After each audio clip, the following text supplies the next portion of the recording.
So as part of the Orange Impact Initiative, we reached out to our staff to give us an indication of areas in which we could support.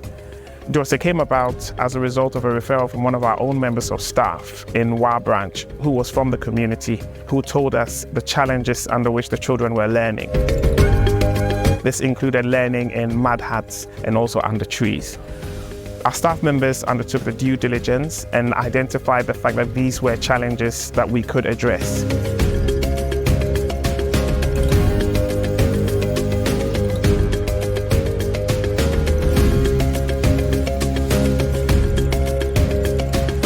We've decided, therefore, to make Duose our flagship project under the Orange Impact Initiative.